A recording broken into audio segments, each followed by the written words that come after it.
As the church grew, the physical needs of the group made changes necessary. And of course, fund drives had to be conducted to meet these needs. Dick Heinz, George McCrae, and Dan Jameson all played a role in facilitating the development of new housing. People's Church has received generous gifts from a lot of people over the years. Probably the most historic gift from the church's standpoint was what became known as the Hubbard Heinecke Fund. Gifts from two families inspired by the efforts of the church, particularly in developing a nursery school for poor or disadvantaged women in the community. Not long after the fund was established, its administration was taken over by the Kalamazoo County Circuit Court, and for a period of 80 plus years or close to that, the court managed the funds. A couple of individual trustees helped for many years, and then a bank was appointed the trustee for many years. After the bank's fees and the bank's lawyers' fees, there wasn't much income left from that trust, and in the late 1970s, I think 1978, the church was able to convince the court to name the church itself as its own trustee. That eliminated the bank's trustees' funds and the bank's attorney's fees, and all of the money then could go, all of the income from the trust could go for the purposes of the church, either charitable or direct funds. Eventually, and in steps, the court was convinced to terminate that trust, and so all of the money, the principal of the trust, could become the property of the church, free and clear of any restrictions. That happened in the early 1980s. One of the other significant funds of money that came in was had to do with the church roof. After replacing the original roof with a sprayed-on foam roof with a sprayed-on coating, which failed very quickly after it was applied, a lawsuit was brought against a number of defendants, including the Upjohn Company, which developed the foam, and the proceeds of that claim helped with future renovations and repairs to the roof. There was another gift, probably in the mid to late 1980s, of durametallic stock that came from Fan Walton, which was a significant contribution to the church finances.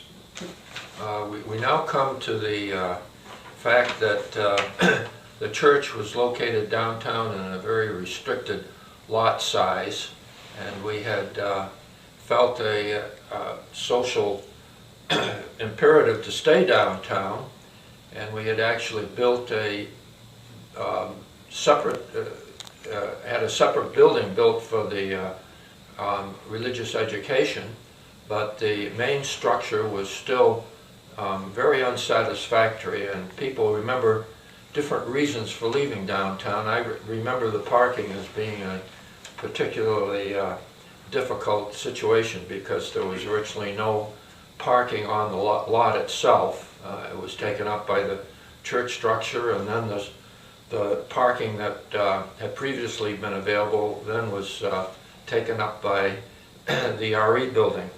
So there was a committee formed to study the situation, and they very quickly found that to try to rebuild or refurbish the existing structure was very costly. In addition to that, the cost of simply the contractor who would construct a new building or refurbishing the old building would be considerably increased, because they wouldn't be able to even park their equipment on the lot as they worked.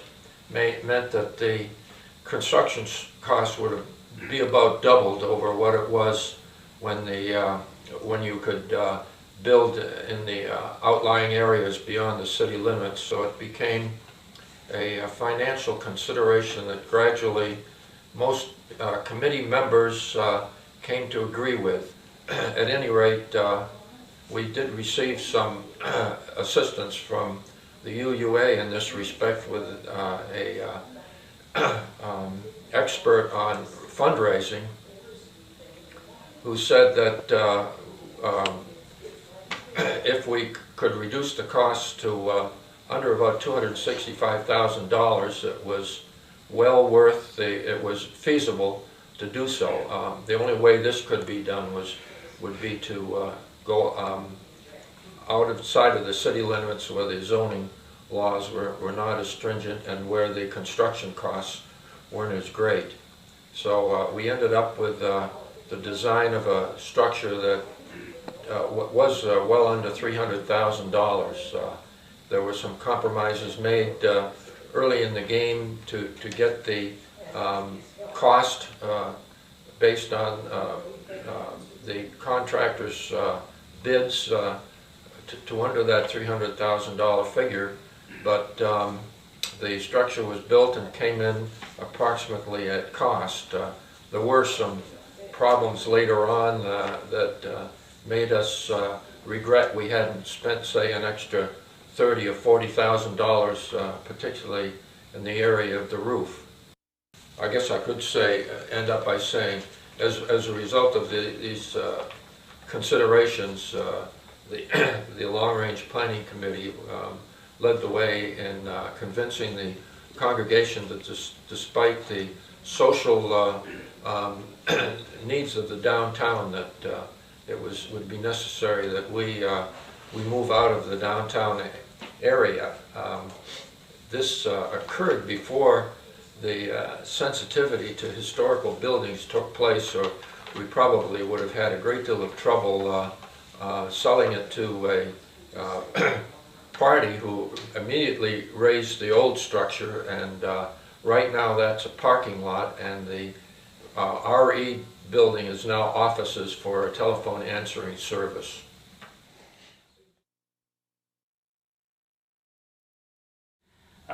In May of 1980, we had a tornado that literally peeled back, well, it did peel back part of the roof and did a lot of damage. And the church congregation was magnificent, I thought. They came out, we cleaned up the mess, we put plywood up, we put all kinds of plastic up, and we did a lot of work, and all that must have, I don't remember the exact figures, but I think it saved us close to $20,000, for which we were paid, and that then was part of the church's money, and we could do with it what we wanted. Yeah, the budget always contained a sum, I think in the budget was the roof or insurance fund that Right. was the savings that we Yes. got paid from the insurance company as a result of the work of the people. That's right.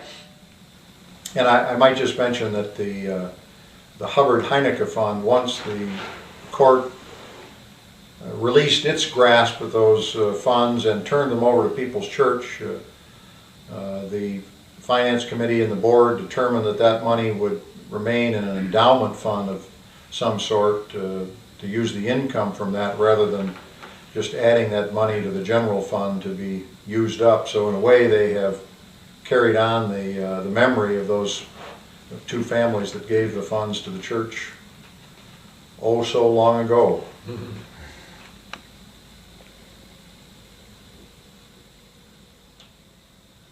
Well, one other tornado incident was the shed that had been completed about 2 hours before the tornado hit. The tornado hit, no shed, no lawnmower. We have no idea where it went, but it wasn't there anymore, and so that was also something that had to be rebuilt. And Guy Benson, who was perennial canvas chair, stopped by on a trip from Cadillac to add his memories about the trips to Appalachia. Like 1975, I think it was. We made 2 trips to Appalachia trying to help the poor people in the coal mining areas down there. And we would take off on a Saturday, Friday, and go down. I remember my son went with me to navigate and keep me awake as we drove down there. And we stayed in Alice Lloyd College in Pippas Passes, Kentucky, which was an interesting college. The rooms were stacked one on top of each other up the side of a cliff. They let us sleep there. The president of the college came over and talked to us. We went to his house, and then I think it was on a Sunday, we went for a chicken dinner at this family's home, and it was clean but very sparse. The house set up on blocks, the chickens ran underneath it, with a pig here and there, things like that that were, it was an eye-opener to any of the young people that went along with us on this trip.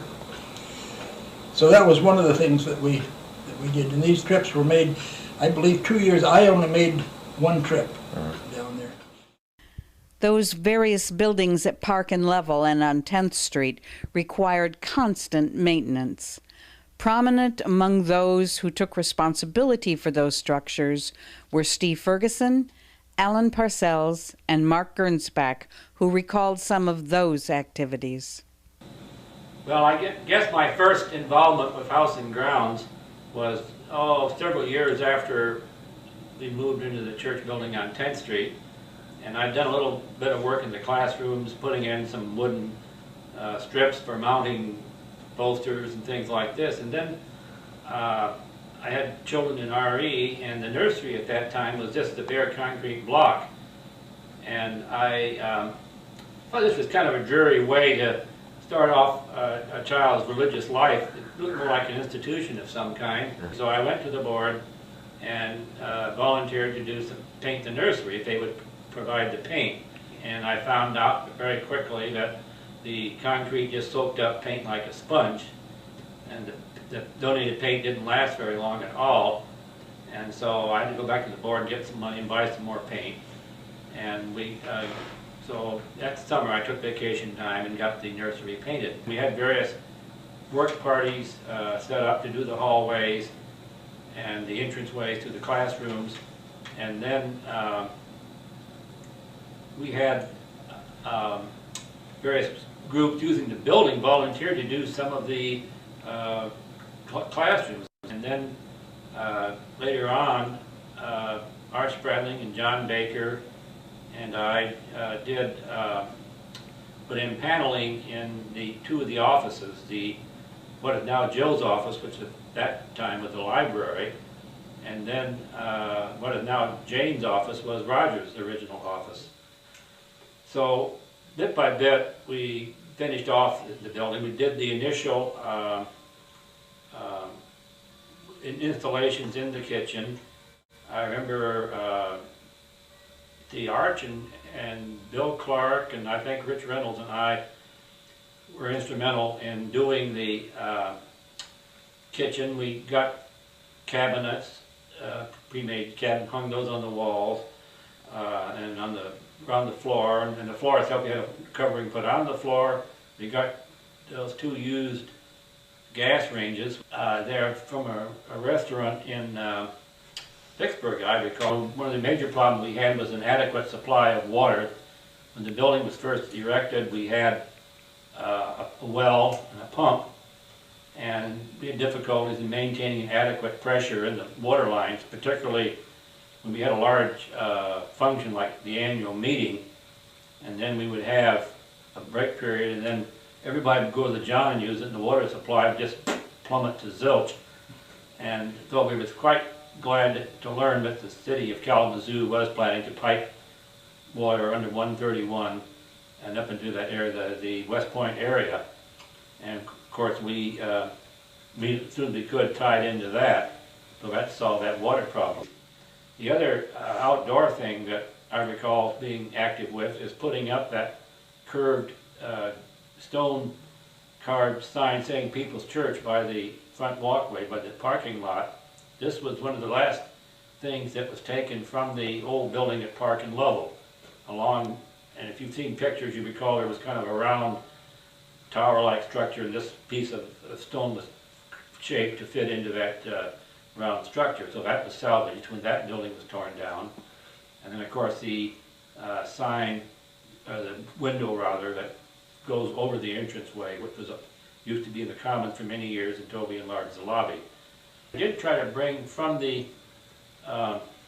old building was the volunteer spirit of people coming out and working, and he, you know, downtown he had work nights on Monday nights, and this is something he was very strong about. Thinking we should continue to do this, but I think by the time we got into the new building on 10th Street, lifestyles were beginning to change, and it was more and more difficult to get people to come out in the evening to work in the building. And we had some work parties that would come out on a Sunday afternoon after church, or maybe on a Saturday to work on it.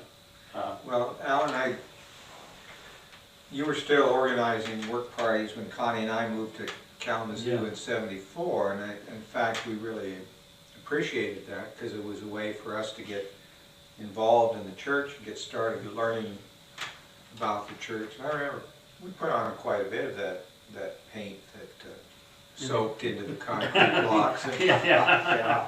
And but we enjoyed doing that. Well, that's good, yeah. I got involved with House and Grounds in 1980, which was a momentous year for People's Church House and Grounds Department. As Alan said a few minutes ago, one of the ongoing problems with 10th Street has been the roof. Flat roofs, which is how that building was originally configured, are a bad idea in Michigan. And Roger told the architect that. Yes, repeatedly. It didn't help. But the architect simply came back to Roger and said, well, I gave you a dry roof on the building that I built for you next to the old church downtown, which was the RE wing. And that was a flat roof, and that never leaked for some reason. But we didn't have that luck out on 10th Street. It leaked. And it started leaking very shortly after it was put up.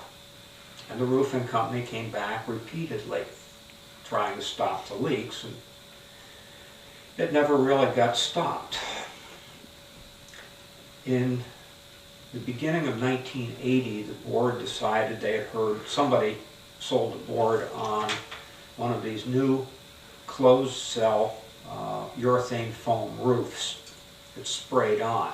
It has, they were going to spray on, I think, 2 or 2.5 inches of this urethane foam. It had a wonderful R factor, so we'd have all of this excellent insulation above us, and would greatly cut down on our heat bill. And since it's closed cell, water wouldn't get through it. It would be wonderful. It would be a permanent solution to our problems.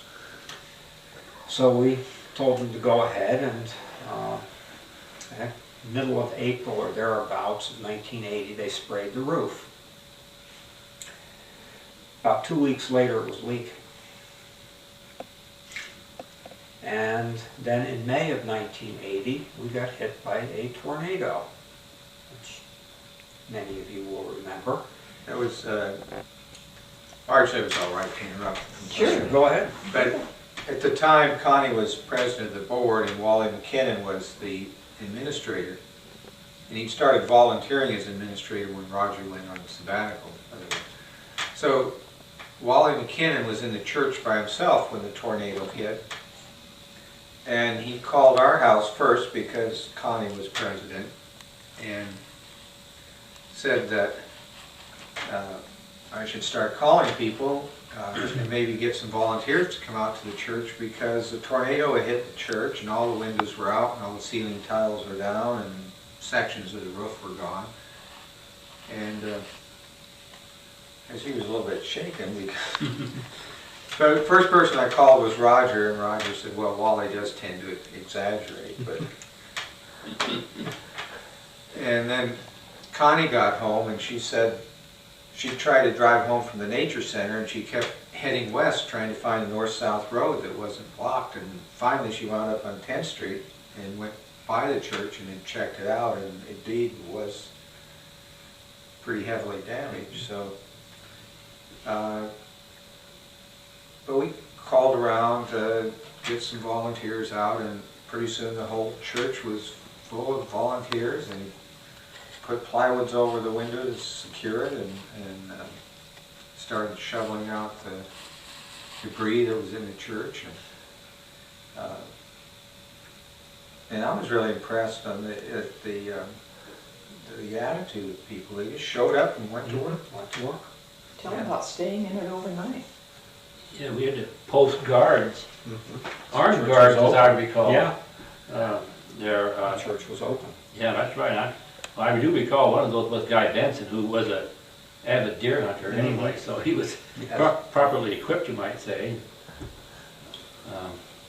But I remember work parties showed up, you know, and the the volunteer efforts, were very instrumental in getting us a good settlement from the insurance company. The building was severely damaged. I mean, we got an initial insurance settlement in the $50,000 or $70,000 range. They paid us first dollar coverage for everything, and they paid us X number of dollars per person hour that volunteers estimated that they had put into the church. And the church sustained many, many thousands of dollars less damage than it would have if the volunteer crowds had not come out and put things back together and covered things and made temporary covers over windows and so on. Because we were not looted, we were not damaged by rain or things like that, which we could have been very much more hurt than we were. But it was through the effort of all of the volunteers that came out.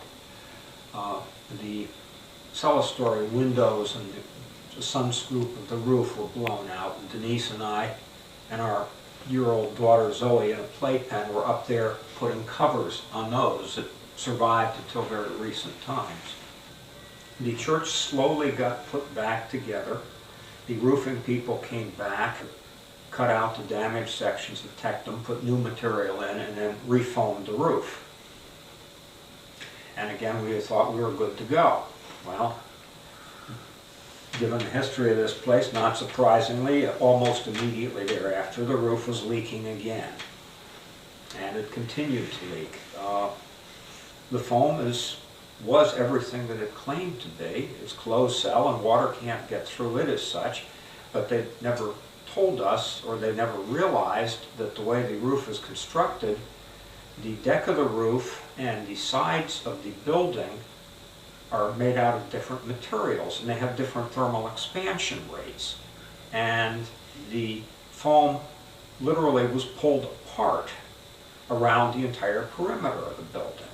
So by, I want to say maybe 83 or 84, we had had so much aggravation with this roof. Roger was really about livid by then. He got bids from Hoekstra's to put a pitched over roof on the side wings where the RE classrooms are around the perimeter of the church, and cover it with a plastic membrane. And this was done at a cost of about $56,000, and Roger obtained very favorable financing on this that we paid off, I think at 7 or 9% at $9,000 a year for a number of years to follow after it. And that particular over roof with the pitch on it over the sides really did the trick. That stopped all of the water leaks on those sections of the roof. However, it still didn't help the section over the lobby. We've only had minor problems with leaks since then, and things were going on pretty good. But also the number of people helping out, doing the house and grounds type of things dropped very markedly. We were by this time, we were near the end of the Greeley years, and the number of people that were there were down somewhat. And the work party, at that point, we were not able to afford any kind of outside labor to come in and clean the church. So the church was cleaned by Roger, John Leitner, and myself once a week. And the three of us did this for a couple of years. Roger considered the Sunday service to be an integrated kind of performance, which incorporated visual aspects to further the impact of the message. To accomplish this, an audio-visual capability was installed by David Curl, a member and expert in the field. David tells us about that system and its use. Well, there are three things I'd like to say about the audiovisual facility Peoples. First of all, is that in 1970, when it was built into the new building on 10th Street, it was very unique technologically. It was one of very few installations of its kind in the world. And the second point is that it would never have happened if it hadn't been for Roger Greeley's interest, almost compulsion, in making his ministry a performing art. And the third point is that the technology, as we're talking now in 2004, is obsolete, and we have hopes to upgrade it to the latest digital and video technology. Time will tell what happens about that. I got involved in it back in the late 1960s. One of the first times I attended People's Church, I was very impressed that Roger was doing his Sunday service about Scott of the Antarctic. He was reading from the journals of Robert Falcon Scott. He and Floyd Smith had set up a simulated tent with lighting effects inside and howling wind and some music. And I remember being terrifically impressed. I thought any minister who would go to that much trouble for a Sunday service could use some help. And I was at that time a professional audiovisual producer, and so the building plans were built to include rear projection and multiple slide projectors and the latest audio equipment at that time. Roger really flew with it. He produced during his tenure dozens of really high quality short, what we called mini montages, short multi-image programs from 2 to 6 projectors. And a number of lay people also made montages. And then after Roger retired, one of the interim pastors, Brooks Walker, made 2 or 3 himself. So it was a unique facility. It was very far advanced for its time. The montages fulfilled an aesthetic purpose, sometimes as punctuation between parts of the service or transitions, and sometimes as direct speaker support. Roger often would use the slide component to illustrate some of his historical dissertations.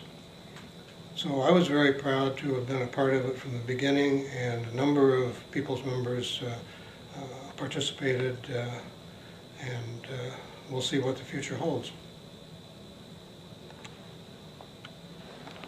During the tenures of Ed Palmer and of Roger Greeley, humanism was the prominent focus of People's Church. Roger Wallace, Dave Collins, and Ivan Kleinstecker discussed that philosophy during the Greeley years. In 1957, I was living in Kalamazoo, and I had grown up in the Reformed Church, but I'd lost my faith in that, and I had been tempted by the things I'd seen on the wayside pulpit. So I went to the church the same year that Roger started, and when I came out of the church, I was so enthused at the freedom and the kind of things that one could say from the pulpit that I said to Ed Garrett, a member at that time, who had been going there for some time, and I said, you know, I agree with everything Roger says. This is exactly what I've been looking for. And his first words were, in this church, you don't have to agree with anything the minister says. And that, you know, was the icing on the cake. That was just perfect for me. And Roger's beliefs were much that way in 1957. In fact, he expressed the hope, this is from the minutes of a meeting back in 1958. He expressed the hope that we would not label our church as theist, humanist, liberal Christian, agnostic, or any other exclusive label, but that all people might feel at home here. As a liberal church, we should value all beliefs independently arrived at. variety of belief, but unity of purpose should be our goal. When my wife and I moved here with our family from New Hampshire, where we had belonged to a Unitarian fellowship without any minister, and we did everything on our own, we were very pleased to find, first of all, a Unitarian Universalist church, and Roger Greeley at the helm of it. I don't recall from my memory of the early years when we were, our early years here in Kalamazoo, and the time that Roger retired in '85, was it? Yeah. I don't recall that the tone of his expressions on ethics and morals and events and people changed all that much. It seems to me that he was fairly consistent in celebrating values that he saw personified in figures from history that he admired. It was always a pleasure for me to learn something about people like Semmelweis and Pasteur and others of his heroes, who embodied a lot of these values of what I normally would call humanist values. So, just as a starter. Well, when Alice and I moved to Kalamazoo in 1963, I think it was, I had been reading about liberal churches and Unitarian churches and so on, and I was quite pleased to discover there was one. So we went, and Roger Greeley, he convinced me that this is where I belong, because I had been a-religious. I had been completely non-religious, although I had raised in a religious environment.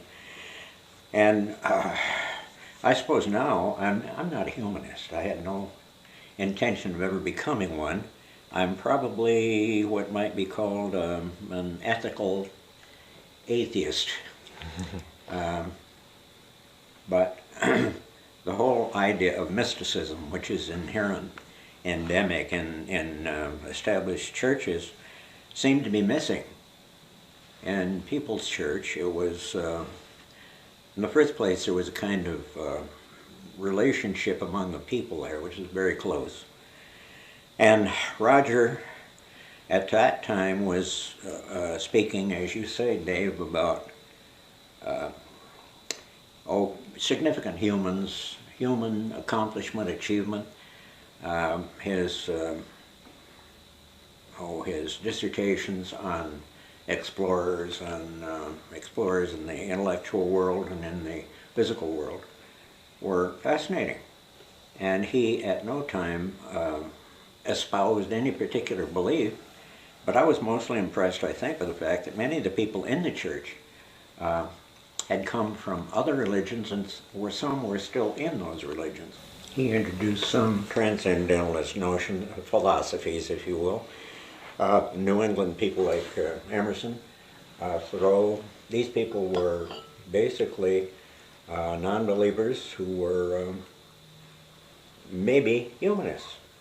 But picking up on what Ivan said, once Roger got into Ingersoll, there was that, he kept referring to the great perhaps, and this philosophy of happiness is the only good, the time to be happy is now, the place to be happy is here, and the way to be happy is to help make others so. And I was very impressed with that thesis, if you will, that notion.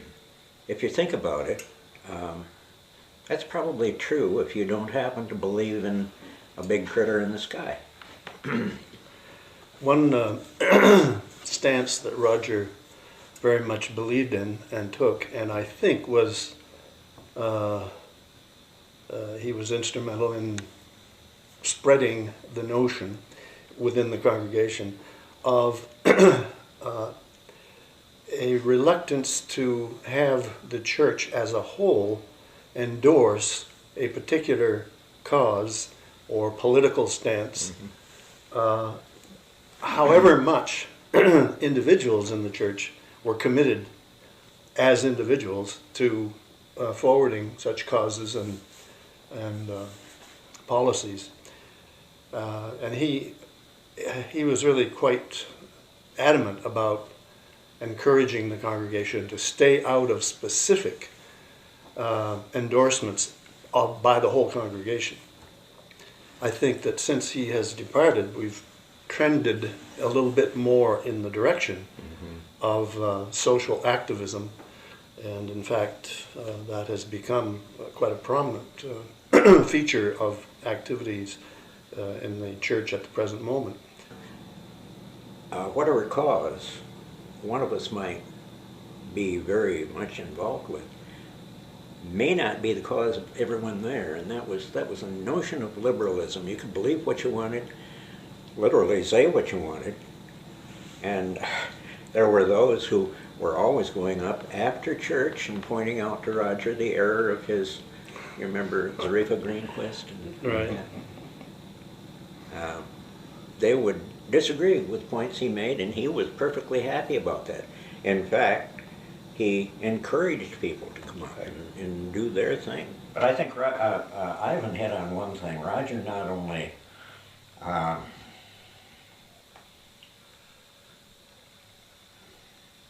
laid foundations properly for a humanist philosophy, he lived humanism.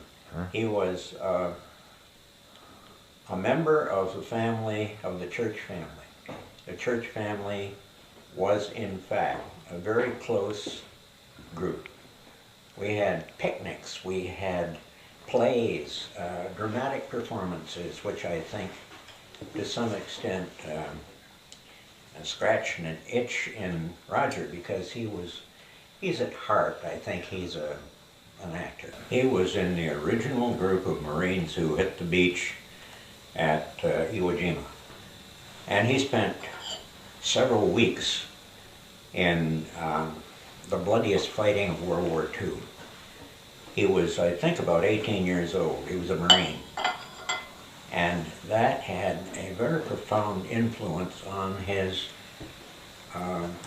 whole psyche. From that time on, his life, I suppose, was influenced to some extent by the memory of that experience, which must surely have been horrible. He was one of his heroes, certainly. Yeah. And what's his name? Paul Robeson? Oh, yeah. Yes, very much so. Whom he knew slightly from a time that he had been in a play where Robeson was featured. Well, as we're talking, I'm thinking about the montage he did on Vietnam.